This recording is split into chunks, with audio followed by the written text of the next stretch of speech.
They see me now as the guy that with his shirt off, who can do 4,030 pull-ups in 17 hours, who can run 205 miles in 39 hours, who can do all this crazy shit.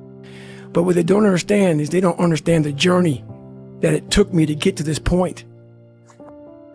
My dad beat the shit out of me when I was growing up. My dad owned skating rinks, he owned bars, he ran prostitutes from Canada to Buffalo, New York. My dad was a big-time pimp, big-time hustler. Anything bad about a person, he was that kind of guy.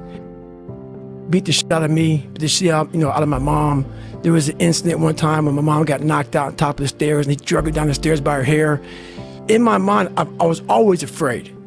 My whole life I was afraid, but I had this fucking voice, this conscience that would always be battling me, saying, hey, you gotta get up and do something. I didn't want to do shit. And I have a big time learning disability because my dad didn't believe in us going to school.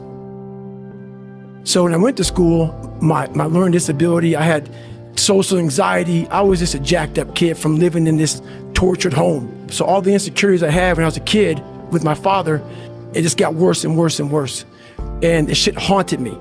And that voice that I talked about, it kept talking louder and louder and louder, but I was doing nothing about it. From the age of 19 to the age of 22, I gained 125 pounds. I went from 175 to almost 300. 297 was my heaviest. And I started finding things that was comfortable. And the more things I found comfortable, the more uncomfortable my mind was. Because that voice I was telling you about, it always was there. I was just trying to avoid that conscience. I wanted to be left alone from that conscience, and it wouldn't leave me alone. You gotta start diving into those things that you are afraid of. You don't gain confidence by going to the spot that makes you feel good. It's gonna be a false reality. And the second life gives you that challenge, all you wanna do is go back to what made you confidence or what gave you confidence. Is that happy spot? No. What gives you confidence, what gave me confidence was spending years at a kitchen table trying to learn how to read and write on my own. Realizing I can't learn the way you learn. I can't, but I can learn. What gives you confidence, not being afraid, is overcoming the fear. I used to stutter severely bad. So right now, I don't know how many people are gonna watch this. You know what gives me confidence? Is knowing I no longer care if I sit here and start stuttering to you. Yeah. That's what gives me confidence, is facing these things, overcoming them. And maybe not overcoming them every day, but facing them and facing them and facing them. Pretty soon like this, you know what, man, this is where it's at. It's not in that comfort zone. It's in the discomfort zone is where my confidence is getting built. That's where it's getting built. But people want an easier answer. Yeah. There has to be an easier way. There's not. I'm sorry. I searched for it my entire life. You cheated, I did. You lied. I lied. I did everything. And I still felt empty. I coach a lot of people nowadays, billionaires, who call me on the phone and say, man, I'm still missing something. It's because they did what they were good at. And they had this beautiful family, 2, 3 houses, cars, everything. Has everything in the world. On the outside looking in, like, my God, man, how can you be unhappy? I walk around with the backpack with all my stuff in it, and no car. Right. And I walk around, happiest person in the world. Have nothing, happy as hell. It's because I found out the whole key to life. It's not in all that. You have to face yourself. So many people live to be 100 years old and they die miserable, having everything, because they never examined. I call it my live autopsy. You never examine this. Happiness, peace, enlightenment, it's all up here, man. It's all up here. And when I start talking like this, people go, man, no, it's the truth, man. Yeah, it is true. It's all up here. You just gotta be willing to go and face it. And that's the hard part. Everything I do in life, it sucks. That's why when I was 300 pounds and 24 years old, it wasn't like I had some big epiphany of, let's just go be a Navy SEAL and let's lose some weight. No, I knew my entire life was gonna be a struggle, which is why I just ignored it. And I said, I'm not even trying to jump off into this shit and learn how to read, how to write, how to memorize. how to become something I am not. But through that process, something happened to me. And I realized this is why I feel sorry for no one. In this podcast, they're going to really not like me because people are going to think that I am maybe lying or maybe fibbing or exaggerating. No, I was the lowest form on earth, no talent, no ability to learn, and I literally know what it is to be rock bottom and to build that up. So that question about learning is a pain in my ass, and I don't have to do it. So think about it. I'm 49 years old and I'm a multi-millionaire. I don't have to do anything. So all I thought about when I was growing up is, man, I can't wait till one day it gets to the point where I no longer have to do this stuff. But what happens, as I got older, it became a way of living. So how I do every day is how I do every day. It's a discipline, it's a regimen, it was a choice I made. And the choice I made was, what are you willing to sacrifice and what are you willing to give up to find every bit of who you are as a human being? And I was willing to give up everything to do that. So studying is no joke. When you're driven, whatever's in front of you will get destroyed. So I sat in this chair and I was so driven to succeed in this race. And at this time, everybody goes, were you thinking about the guys that died? And I'm not gonna lie to you, I wasn't. This became a personal thing.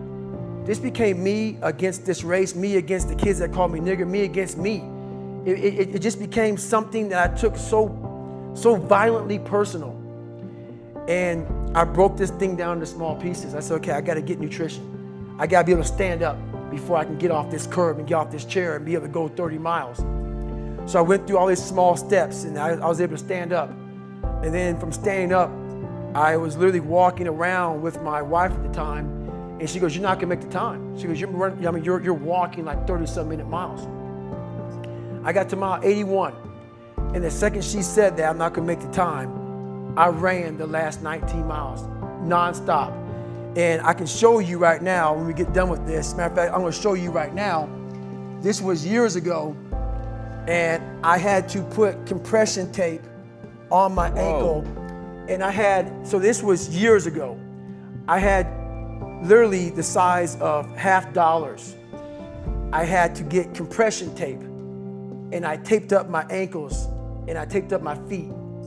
And that's how I got through that race. Was it like a hematoma? I mean, what happened was, my shins hurt so bad from having stretch fractures that the only way I could continue on was I taped it so I wasn't doing the flexor motion that activates your shins.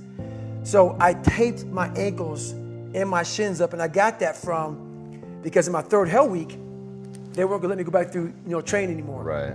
So I literally went through all of BUDS, my last SEAL training, with stretch fractures and shin splints. And how I did it was I would tape my ankles all the way up to my calf every morning. So for the first hour, the pain was excruciating. But what happened is my feet would go numb. And I did that every single day for 6 months.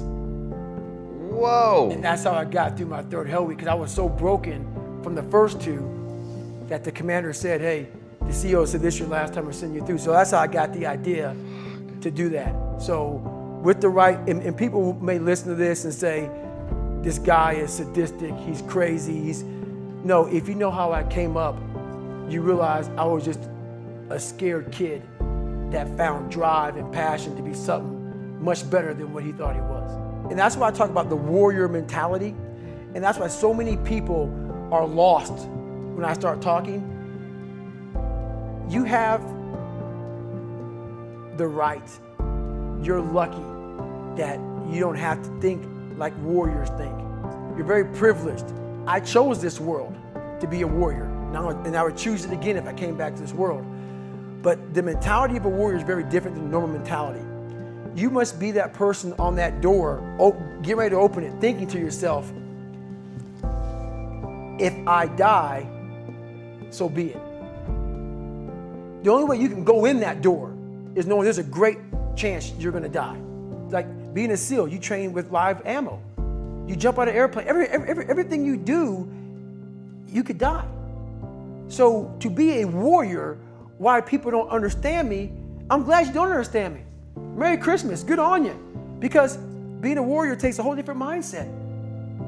A whole different mindset to know that there's a great chance I may not be in the military. Like I was in for 21 years. I'm lucky. I'm very lucky that I'm alive, able to talk to you, able to still run. But when you sign up on that dotted line to be like a SEAL, your mentality changes. I may not live. You gotta accept that. And that's the mentality you have.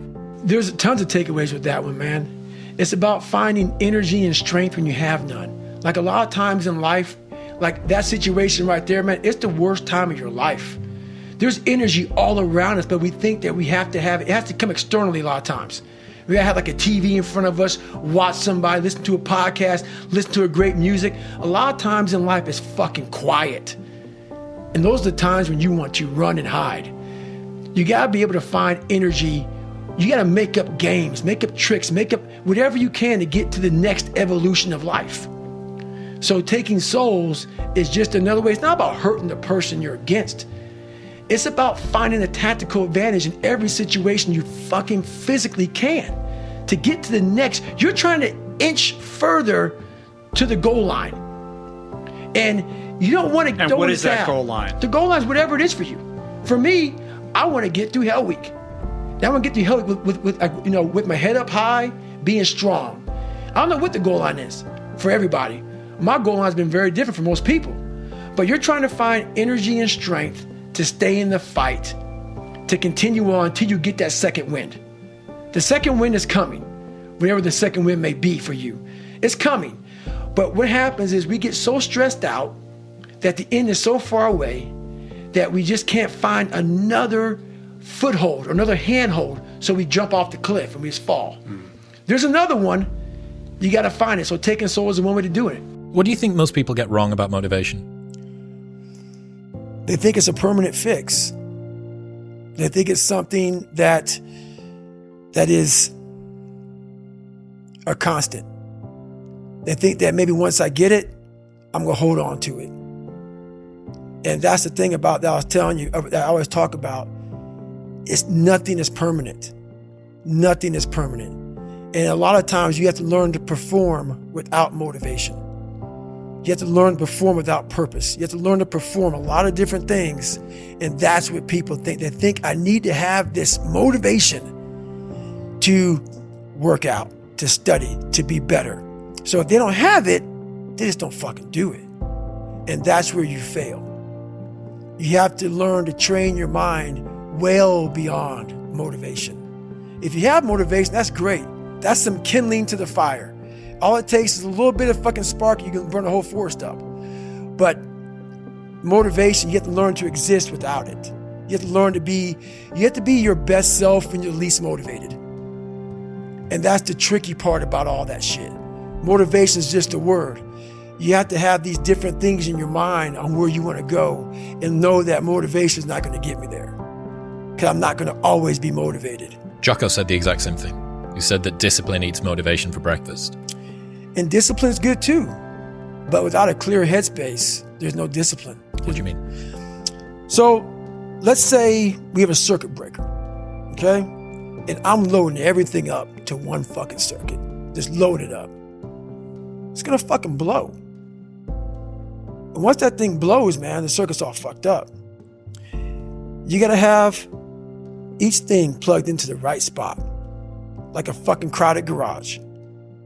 You can't put anything in it. Once your brain is crowded, discipline is great. Motivation is great.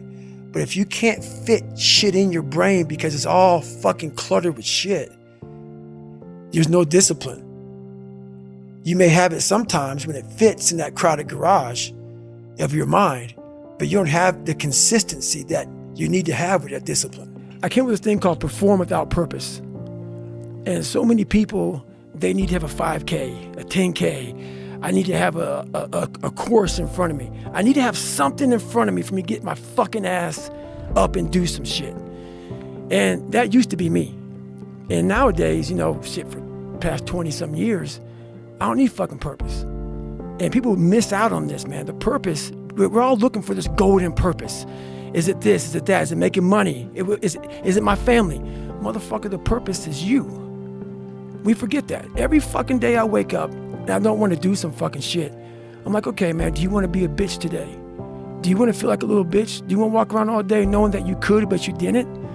So it's perform without purpose. You have to learn how to get up and do shit when you ain't got no fucking 5K, no 10K, nothing. Nothing exists. Your life fucking sucks. You're in the fucking dungeon. But guess what, motherfucker? I'm still going to get it. Because when that time comes, because the time is going to come, when that purpose is there, you'll be ready. But most of us fucking aren't ready because we don't know how to do without having the golden carrot in front of us. Yeah. And so you're all fucked.